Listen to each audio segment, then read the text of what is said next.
है। हमारा जो एयर डिफेंस सिस्टम है वो बहुत ज़बरदस्त है। उसने तमाम जो ड्रोन हमले हैं उनको नाकाम कर दिया। भारतीय सेना मुंह तोड़ जवाब पाकिस्तान को दे रही है और कई जगह तो जवाब देने के साथ साथ पाकिस्तान का जो सैन्य ठिकाने हैं उनको निस्तनाबूद भी किया गया है। बिल्कुल, अभी एक खबर और आई थी इससे जुड़ी हुई कि डीजीएमओ की भी बात हुई है इससे पहले, और फिर एक बार डीजीएमओ आपस में बात करेंगे भारत और पाकिस्तान के। कोई कंफ्यूजन जैसे हालात भी हैं क्या?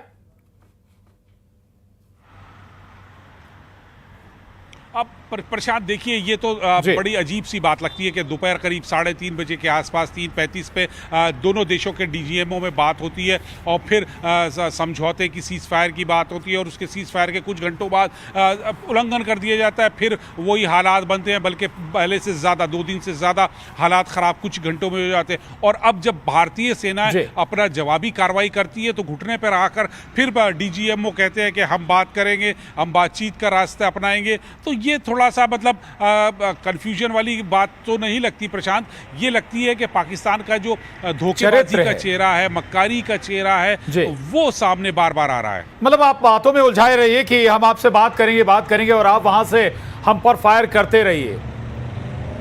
अशरफ, बिल्कुल यही वो हो भी रहा है कि वो एक तरफ तो शांति समझौते की बात करते हैं और दूसरी तरफ वो अशांति की कार्रवाई कर रहे हैं। वो भारतीय जो एलओसी है, जो लाइन ऑफ कंट्रोल है, उसको के पे फायरिंग करते हैं, भारतीय क्षेत्र में ड्रोन भेजते हैं। तो ये उनकी एक तरह से असली फितरत है, एक असली चेहरा है पाकिस्तान का, जो दुनिया के सामने आ रहा है। और दुनिया, अंतर्राष्ट्रीय समुदाय के सामने वो अपने आप को ये साबित करने की कई बार उन्होंने असफल प्रयास किया कि हम तो खुद आतंकवाद के पीड़ित हैं, हमारे यहाँ तो खुद आतंकवादी हैं। लेकिन असली बात तो यही है कि जो पाकिस्तानी सेना है वो ही आतंकवाद को पनाह देती है, रसद पानी उनको देती है और उसी के आड़ में वो हमारे यहाँ हमारे देश पर लगातार हमला करते हैं। और अब ये सीज फायर का एक मुखौटा ओढ़ते हैं और फिर पीठ में छुरा घोंप देते हैं। तो ये सिर्फ पाकिस्तान का असली चेहरा है, धोखेबाजी, मक्कारी और कमर में पीठ में छुरा घोंपना। बिल्कुल, थोड़ा सा मिस्री की बात और समझें अगर, तो वो कह रहे हैं कि सेना को खुली छूट है जवाब देने की, यानी कि अगर कोई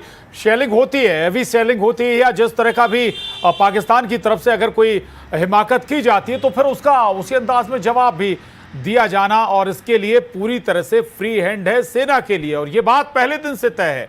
प्रधानमंत्री नरेंद्र मोदी की जब मीटिंग हुई थी, पीएम से मीटिंग हुई थी तीनों सेना के अध्यक्षों की, सीडीएस की, तभी से ये क्लियर था कि सेनाओं के लिए फ्री हैंड दिया गया है। किस मामले पर आपको कैसे, किस तरह से, किस रूप में